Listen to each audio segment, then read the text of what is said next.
السلام علیکم ورحمۃ اللہ وبرکاتہ۔ بچوں کیا حال ہے؟ آپ لوگ ٹھیک ہیں؟ بسم اللہ الرحمن الرحیم۔ اللہم صلی علی سیدنا مولانا محمد صلی اللہ علیہ وسلم۔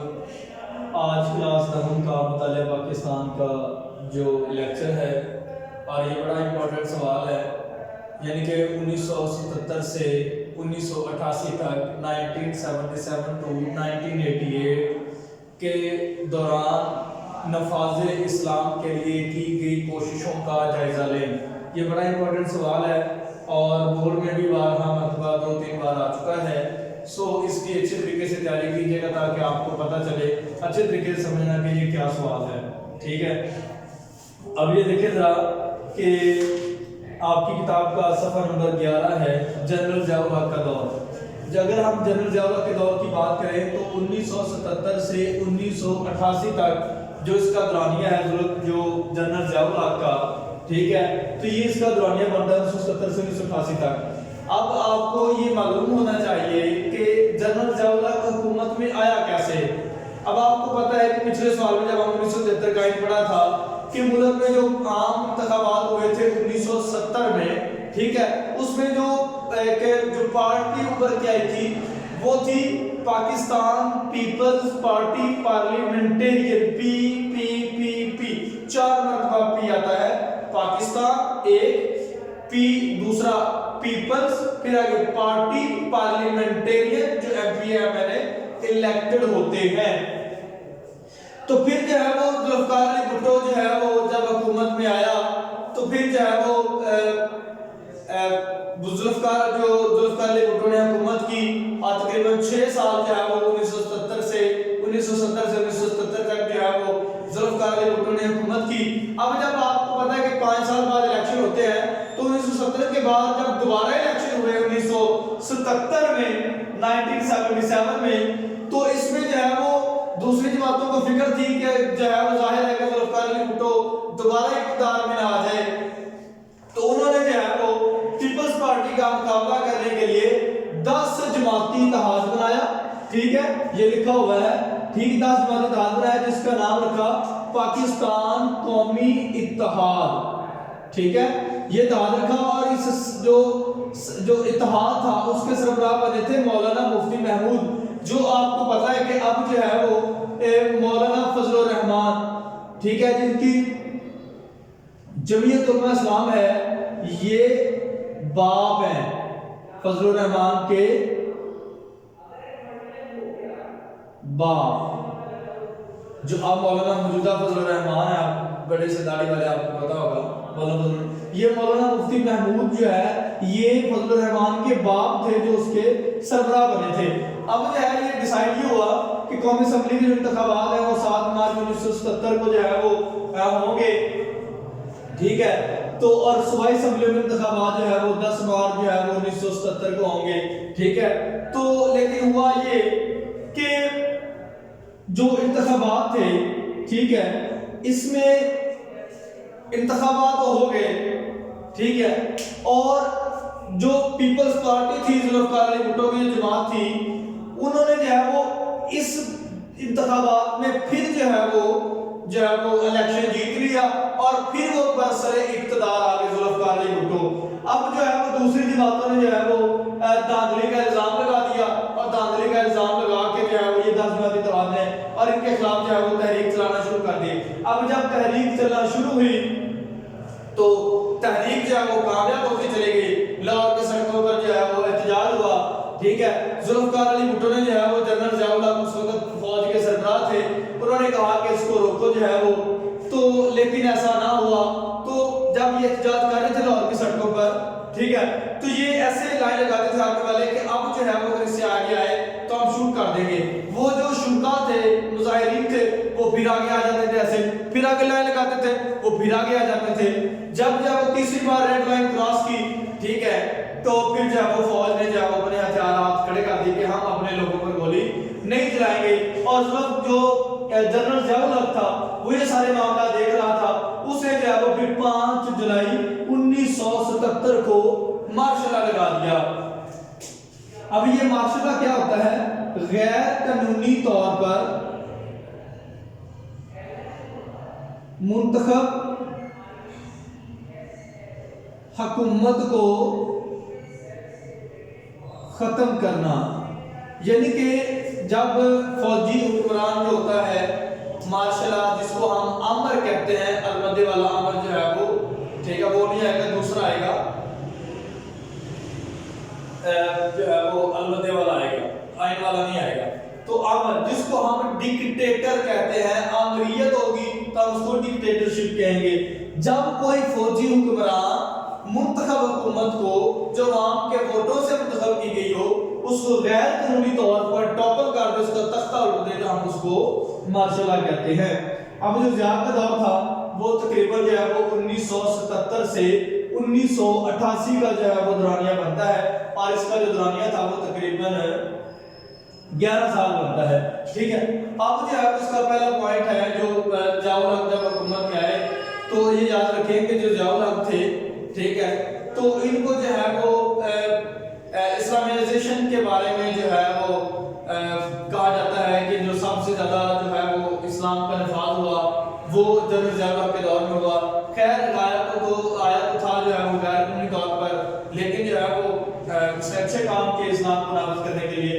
اس نے جو آتے ہی جو ہے وہ شرعی عدالتوں کا قیام جو ہے وہ عمل میں لے کر آیا۔ شرعی کسے کہتے ہیں؟ اسلامی، ٹھیک ہے، اسلامی عدالتوں کا اس نے قیام کیا۔ اب آپ کو پتہ ہے کہ ڈائریکٹ جو ہے وہ نئی عدالتیں نہیں بن جاتی۔ آپ کو پتہ ہے کہ ہمارے ملک میں 4 قسم کی کورٹس ہوتی ہیں۔ ایک ہوتی ہے لوئر کورٹ جس کو ہم جو ہے وہ سول کورٹ کہتے ہیں، پھر سیشن کورٹ ہوتی ہے، پھر ہائی کورٹ ہوتی ہے، پھر سپریم کورٹ ہوتی ہے۔ یہ 4 قسم کی عدالتیں ہوتی ہیں۔ تو اس نے جو ہے وہ عدالتیں قائم نہیں تھی کی، لیکن ہوا یہ تھا اس نے جو ہے وہ کیا کہتے ہیں جو ضیاء الحق تھا اس نے کیا یہ تھا کہ جو تمام ہائی کورٹس تھی نا، جو پہلے سے جو عدالتیں تھیں ان میں شریعت بینچ بنا دیے۔ شریعت بینچ سے مراد یہ نہیں ہوتا کہ جو بینچز آپ کے آگے پڑے ہوئے ہیں یہ والے بینچ نہیں ہوتا۔ بینچز یہ ہوتا ہے کہ مقدموں کی سماعت کے لیے جو ہے وہ ججز کے گروپ بنا دیے۔ اب دیکھیں نا کہ ایک ایگزامپل لیتا ہوں کہ بینچ کیا ہوتا ہے۔ اب آپ جو ہے وہ ایک جج کے پاس چوری کا کیس آ جاتا ہے، ٹھیک ہے، یا جو ہے وہ ڈکیتی کا جاتا ہے، کسی قتل کا آ جاتا ہے، تو جو chief justice of high court ہوتا ہے نا، ٹھیک ہے، وہ کیا کرتا ہے 2 ججوں پر مشتمل گروپ بنا دیتا ہے، ٹھیک ہے، کہ یہ 2 جج جو ہے وہ اس کیس کا فیصلہ کریں گے۔ تو اس میں جو ہے وہ علماء کو بطور جج بھرتی کر دیا گیا۔ جو پہلے جج تھے وہ تھے ہی، لیکن علماء بھرتی کر کے ان کو جج کا درجہ دے دیا اور شریعت بینچ بنا دیا کہ ججز کے گروپ بنا دیے کہ یہ اسلام کے مطابق کیا کریں گے۔ اور 10 فروری 1979 کو 1979 میں جو ہے وہ اس کا قیام عمل میں آیا تھا، ٹھیک ہے۔ اب جو ہے وہ پھر جو ہے وہ پہلے بینچ بنائے، پھر 1980 میں جو ہے وہ ایک آرڈیننس دیا جائے۔ وہ آرڈیننس ہم یہاں پر پڑھیں گے آپ کے دوسرے پوائنٹ میں، ٹھیک ہے۔ 1980 میں شرعی عدالتوں کا قیام عمل میں آیا۔ 1979 میں جو ہے وہ بینچ بنائے، پھر جو ہے وہ 1980 میں عدالتیں بنا دی۔ اب دوسرا آتا ہے شرعی حدود کا نفاذ۔ حدود حد کی جمع ہوتی ہے، ٹھیک ہے، حد کی جمع، ٹھیک ہے۔ تو اس نے جو ہے وہ آتے ہی شرعی حدود جو اسلامی ہوتا ہے یعنی کہ حد حدود کی جمع ہوتی ہے، یعنی کہ حد کہہ لیں اللہ کی قائم کردہ حدود، یعنی کہ 1979 میں شرعی حدود کا آرڈیننس۔ آرڈیننس کہتے ہیں حکم نامہ، ٹھیک ہے، جو ہنگامی حالات میں صدر جاری کرتا ہے، ٹھیک ہے، اور اس کی مدت ہوتی ہے 120 دن۔ اگر اسمبلی اس کو جو ہے وہ ایکسٹینڈ کر دے تو ٹھیک ہے، ورنہ یہ ختم ہو جاتا ہے خود بخود، ٹھیک ہے۔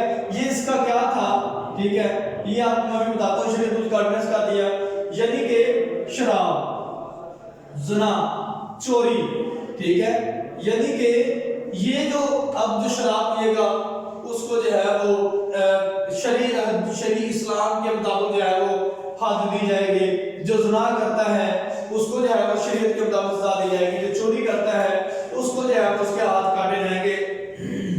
سوری، آپ کو پتہ ہے کہ نبی صلی اللہ علیہ وسلم کے دور حیات میں جب کسی ایک قبیلہ بنی مخزوم کی عورت نے چوری کی تو آپ صلی اللہ علیہ وسلم نے فرمایا کہ اس کے ہاتھ کاٹ دیں تو پھر آپ صلی اللہ علیہ وسلم کے جو چچا کو جو ہے وہ سفارشی بنا کر بھیجا گیا آئی تھنک سو حضرت حمزہ رضی اللہ عنہ، تو آپ صلی اللہ علیہ وسلم نے فرمایا کہ آپ سے پہلے قومیں اسی وجہ سے تباہ ہوئی کہ جب کوئی بڑا چوری کرتا اس کو چھوڑ دیا جاتا، جب کوئی چھوٹا چوری کرتا جو ہے اس کو پکڑ لیا جاتا، جس طرح آج کا نظام چلتا ہے بڑے لوگوں کو چھوڑ دیا جاتا ہے، ٹھیک ہے۔ تو آپ ذرا آپ کو پتا ہے کہ جو شادی شدہ کرتا ہے زنا تو اس کو جو ہے وہ سنسار کیا جاتا ہے، زمین میں گڑا کر کے ہم اسلام میں پڑھا تھا، گڑا کھود کے اس کو سنسار پتھر مارے جاتے ہیں، جب تک نہیں مرتا اس کو مارے جاتے ہیں۔ پھر ہوتا ہے زنا، یہ بھی ہو گیا، اور بعد چوری کے شراب جو ہے وہ ہاتھ کاٹے جاتے ہیں، گڑا کی شراب، یعنی کہ جو بھی کام کرے گا اس کو جو ہمارے قرآن و سنت کے مطابق سزائیں وہ دی جائیں گی۔ اب آگے جاتا ہے جی زکات و عشر کا نظام۔ اب جو زکات ہے، ٹھیک ہے، زکات کا معنی ہوتا ہے پاک ہونا، ٹھیک ہے، یعنی کہ زکات کا نظام جو ہے وہ قائم کیا گیا۔ اب جو ہے وہ زکات جو ہے وہ ہر مسلمان بینک سے، ہر مسلمان کے بینک اکاؤنٹ سے جو 2.5% ہے، 2.5% زکات کاٹی جائے گی، ٹھیک ہے، یعنی کہ ہر مسلمان جو بینک جو ہے وہ، ٹھیک ہے، ان کو جو ہے وہ ان کے جو اکاؤنٹ میں رقم ہوگی تو ان کو جو ہے وہ اسی سے جو ہے وہ زکات جو ہے وہ کاٹ لی جائے گی۔ تو یعنی کہ ان کے اکاؤنٹ میں جتنے پیسے ہوتے ہیں 2.5% کے لحاظ سے، یعنی کہ 100 میں سے 2.5 روپے، ٹھیک، 100 میں سے 2.5 روپے جو ہے وہ زکات کاٹی جائے گی۔ اب آ جاتا ہے زکات ہوتی ہے مال سے، زکات مال سے لی جاتی ہے، اور جو عشر ہے یہ زمینوں کی آمدن کے حساب سے، یعنی کہ جو زمینوں کا، اور یہ عشر جو ہوتا ہے نا یہ زمینوں کا 10% وصول کیا جاتا ہے، ٹھیک ہے، یعنی کہ جو زکات ہوتی ہے وہ مال سے 2.5%، یعنی کہ 100 کے 2.5 روپے جو ہے وہ لیے جائیں گے، ٹھیک ہے، اور جو عشر ہوتا ہے وہ زمینوں کی جو آمدن ہوتی ہے، زمین جتنی ہوتی ہے، جو کپاس ہے اور پٹسن ہے، گندم ہے، چاول ہے، ان سے جو بھی آمدنی ہوتی ہے اس حساب سے 10% جو ہوتا ہے وہ عشر وصول کیا جاتا ہے۔ یہ ہم نے 3 پوائنٹ پڑھے ہیں، تو مجھے امید ہے کہ انشاءاللہ تعالیٰ آپ کو سمجھ آ گئی ہوگی، تو باقی پوائنٹ جو ہے وہ ہم انشاءاللہ تعالیٰ نیکسٹ لیکچر پڑھیں گے، تب تک اجازت دیجیے، اللہ حافظ۔